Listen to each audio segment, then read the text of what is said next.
Eh bien franchement, quel régal ça aura été d'être dans cette ère X-Men 97 pendant plusieurs semaines. Un vrai petit kiff. Bonjour à vous, ou bonsoir, ça dépend bien évidemment à quel moment vous regarderez cette vidéo, mais dans tous les cas, j'espère que ça ira pour vous. Ça y est, X-Men 97, épisode 10, épisode final,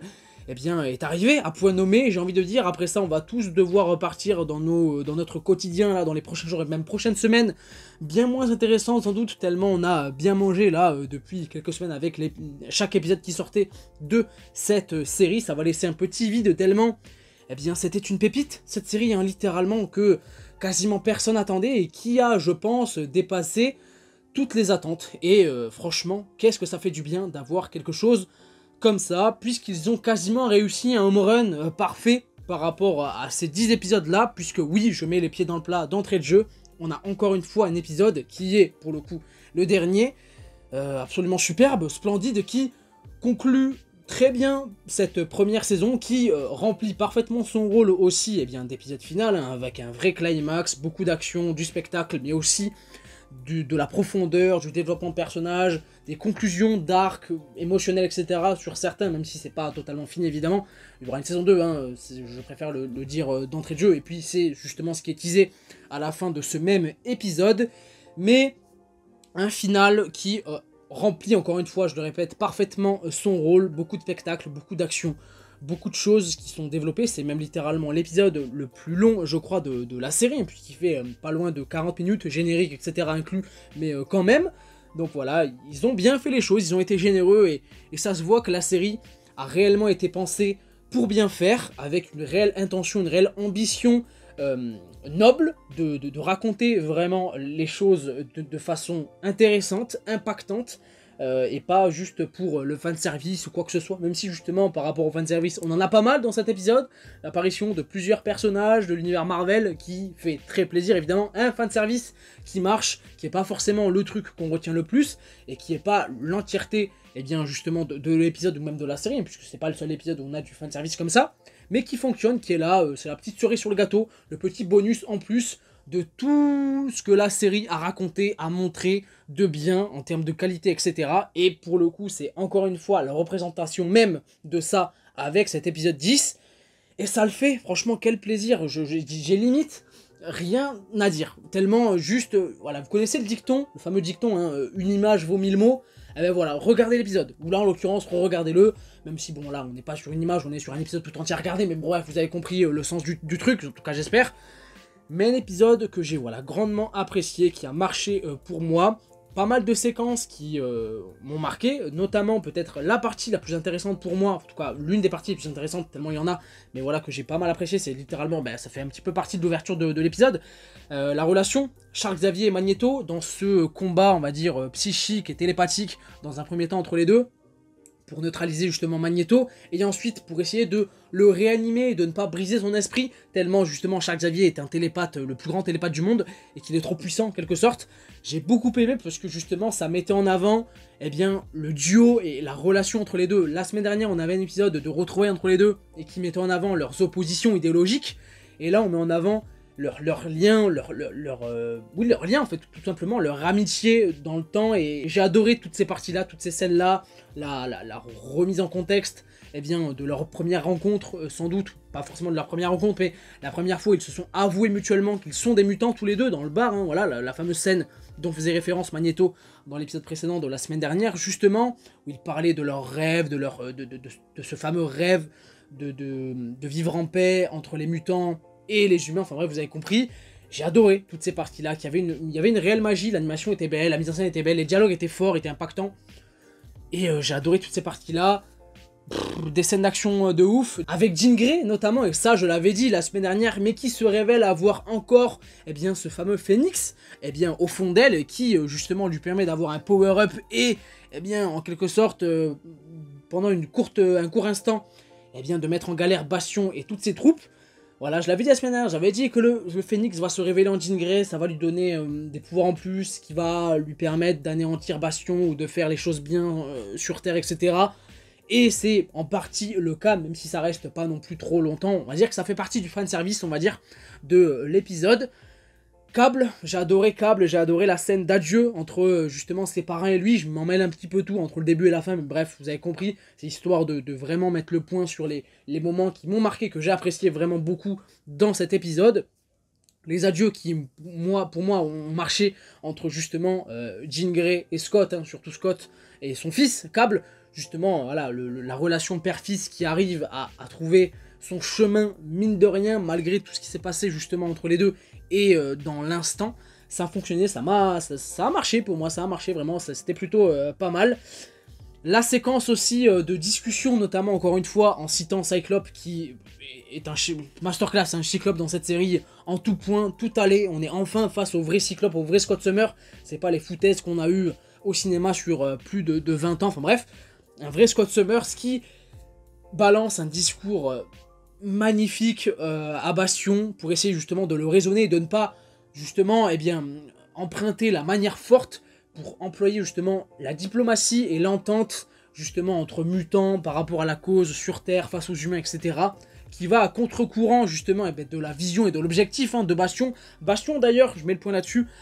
qui voilà, s'est révélé être le vrai boss final du boss final. Dans cet épisode, il m'a un petit peu fait penser à Ultron dans l'épisode final de What If saison 1, même dans la gestuelle, dans le visuel et tout, où il se transforme là avec des ailes et tout, enfin bref, une vraie armure, etc. Ça m'a un petit peu fait penser à Ultron. Alors, un développement de Bastion et une conclusion qui est finalement à travers son plan, etc. Peut-être un peu trop excessif, lui qui avait un plan avec pas mal de bases, une vraie conviction, etc. Bien, il finit par juste être voilà, le vrai gros méchant qui veut détruire l'humanité et la Terre, en quelque sorte, d'une manière beaucoup plus manichéenne, en quelque sorte, mais on va dire que ça passe. Et puis après, beaucoup d'actions, j'ai déjà dit, mais aussi pas mal d'épiques, d'iconisation de personnages, à tous les niveaux, que ce soit les X-Men, par-ci, par-là. C'est parfait, voilà, c'est parfait. C'est quasiment parfait, j'ai envie de dire, puisque rien n'est absolument parfait, mais c'est quasiment le cas par rapport à cet épisode final, en tout cas pour moi, et par rapport à cette série de manière générale, depuis des semaines, un rapport, un équilibre de personnages bien fait. On met en avant Scott, on met en avant Jean Grey un petit peu, Tornade aussi à son moment, le Fauve a également son moment, Wolverine n'a pas son moment, mais bon, c'est un petit peu compliqué avec la fin qui était un cliffhanger justement de l'épisode 9 la semaine dernière. Ça marche aussi en quelque sorte, qui est toujours avec Morph. Morph et Wolverine, c'est le duo amical de cette série, et vraiment Morph, il a quasiment pas lâché Wolverine de la série, et c'est sympa aussi, en quelque sorte. J'ai rien d'autre à dire. Franchement, quel plaisir d'être face à un vrai projet Marvel qui rassemble, qui fait autant plaisir et de bien, et parce que c'est qualitatif en fait, tout simplement. La série, personne n'attendait beaucoup, tout le monde, enfin, je faisais partie même moi des gens, même si j'avais quand même une certaine attente, des gens qui ne comprenaient pas justement le revival de cette série, pourquoi faire une suite 30 ans plus tard, ceci, cela, mais au final ça s'est avéré être, pour moi je le dis, là, c'est puisque ça y est, on peut le dire, c'est l'épisode final et on arrive à la conclusion du truc, la meilleure adaptation, mais la meilleure, me parlez pas d'X-Men 2, me parlez pas même de Logan, que j'adore au plus haut point Logan, mais me parlez même pas de ça, X-Men 97 est la meilleure adaptation des mutants et des X-Men de l'histoire. De tout ce qui a été fait sur les 20-25 dernières années, et pourtant il y en a eu évidemment, c'est au-dessus de tout. Il n'y a rien de mieux que ça pour moi. Ça englobe trop de choses, ça développe beaucoup de trucs avec les mutants d'une belle manière, totalement légitime, logique, on comprend les choses d'une manière simple, palpable. Et ça le fait en fait, avec une belle animation en plus sur la forme, une belle mise en scène, on met bien en avant chaque personnage, et c'est ça les X-Men, c'est censé être ça, c'est ça qu'on doit avoir au cinéma, et j'espère que on l'aura dans les prochaines années, parce que c'est absolument chef-d'œuvre, que ça peut vraiment avoir de la gueule, si c'est bien fait, encore une fois, d'une telle manière. Et du teasing, on doit parler évidemment du teasing de fin concernant les X-Men, puisque oui, à la fin, Magneto se réveille grâce à Charles Xavier, et réussit à arrêter en quelque sorte l'astéroïde qui allait s'écraser sur Terre, et il se téléporte, enfin du moins il disparaît, d'une manière qu'on ne peut pas expliquer pour l'instant, mais assez mystérieuse évidemment, et du coup on se retrouve 6 mois plus tard, au manoir, voilà, abandonné en quelque sorte, avec Forge, qui a l'air d'être le seul dans le manoir, même si justement sur Terre, il y avait à la fois Forge, Jubilé et Solar, je crois, et Cable également, qui était là, mais Forge a l'air d'être le seul au manoir, et qui se fait accoster directement par Bishop, de retour, enfin, il était temps, qui dit clairement que justement, eh bien non, les X-Men n'ont pas disparu depuis 6 mois, ils ont juste été dispatchés dans le temps, et il faut les retrouver, tout simplement. Et de par justement cette scène, on a la suite justement, eh bien de tout ça, où on découvre que oui, les X-Men sont dans 2 endroits différents du temps, avec 2 groupes différents, enfin un gros groupe, et juste un duo, Scott et Jean, qui sont justement eux dans le futur, toujours en Égypte, qui font la rencontre d'un peuple particulier, et surtout qui font la rencontre aussi eh bien, de leur fils, Nathan, mais cette fois-ci beaucoup plus jeune, un enfant ou un ado, on va dire. Et puis de l'autre côté, on a l'autre gros groupe des X-Men, avec il y a quasiment tout le monde, hein, Magneto, le Fauve, Charles Xavier, Malicia, Diablo, etc., etc., et qui eh bien, sont en Égypte également, mais dans le passé, et qui font la rencontre tout simplement d'un jeune Apocalypse, hein, littéralement on peut le dire. J'ai pas vu non plus dans le groupe Tornade, ni Wolverine, ni Morph. C'est les 3 absents, peut-être justement du délire à la fin, du teasing à la fin, des 2 groupes. Je sais pas où ils sont, peut-être qu'ils sont avec le groupe en Égypte dans le passé, mais on les a pas vus. Mais en tout cas, voilà, un teasing qui est fort, qui est intriguant, mystérieux, et que j'ai hâte de voir, justement, même si pendant un court instant, je me suis dit, avant justement qu'on ait la suite de ces 2 scènes-là, enfin du moins qu'on ait le teasing avec ces 2 scènes-là, eh bien, je me suis dit que putain, s'il faut dans le délire multivers et tout avec le temps, vu que tout est mélangé dans le MCU, pour l'instant dans la continuité principale, s'il faut, ça va être un moyen pour eux d'inclure ces justement X-Men de cette série-là dans l'enjeu live action du multivers, etc., etc. Après bon, je pense pas non plus, après peut-être on n'est pas à l'abri d'une surprise, et je sais pas à quel moment la saison 2 de X-Men 97 va sortir par rapport au prochain film Avengers ou quoi que ce soit, on verra.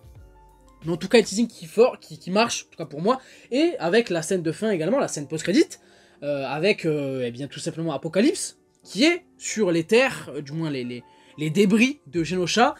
avec une carte de Gambit, un léger teasing de Gambit évidemment, on n'en dit rien, on dit pas plus de choses que ça, mais voilà, ça risque d'être très très intéressant en tout cas. Et bien voilà, merci X-Men 97, puisque moi personnellement j'ai pas plus de choses à dire que ça par rapport à cet épisode. On parlera sans doute des X-Men et des mutants, etc. dans les prochains jours, prochaines semaines, puisqu'il y a beaucoup de choses à dire, mais en tout cas, un home run quasi parfait, ça a été un réel plaisir cette série du début jusqu'à la fin, littéralement, il n'y a pas un épisode